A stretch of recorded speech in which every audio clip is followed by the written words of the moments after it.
පදිංචියට නිවසක් හොයන ඔයාලට අපි ගෙනාවා පදිංචිය වගේම ඉඩමෙනුත් අමතර ආදායමක් ලබන්න පුළුවන් නිවසක් පිළිබඳව තොරතුරු. මේ නිවස කාමර 3කින් සහ සාලය, කුස්සිය, පිටත වැසිකිලි පද්ධතියකින් යුක්ත වෙනවා. මෙම ඉඩමගත් කල පර්චස් 112ක අක්කර භාගයකට වැඩි ඉඩමක්. මෙම ඉඩමේ අවුරුදු 5ක් ඇතුළත වගා කරපු තේ දිනනවා. මේ තේ මගින් ඔබට මාසිකව ආදායමක් ලබා ගැනීමේ හැකියාව පවතිනවා.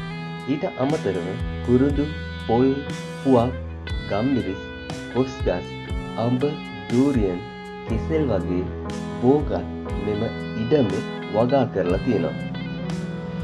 මෙම නිවස ඉදිකර වසර 12ක් පමණ වන අතර මෙම ප්‍රදේශයට ස්වභාවික අනතුරු වලින් කිසිදු හානියක් පවතින ප්‍රදේශයක් නොවේ. ඒ වගේම විදුලිය, පිරිසිදු වතුර මේ ප්‍රදේශයට හොඳින් පවතිනවා. නිවසට ප්‍රවේශ වීමේ මාර්ගයන්ද හොඳටම පවතිනවා. මේ නිවස තියෙන්නේ මාතර පිටවැද්දර කුඩාගල හේන කියන ප්‍රදේශයේ.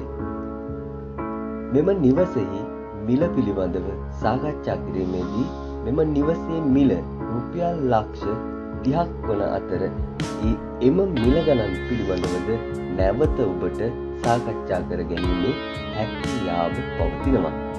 සිරේ දිස්සන දුරකථන අංකයට ඇමතුමක් දීම හරහා ඔබට මෙම නිවස පිළිබඳව තව දුරටත් තොරතුරු ලබා ගැනීමේ හැකියාව පවතිනවා.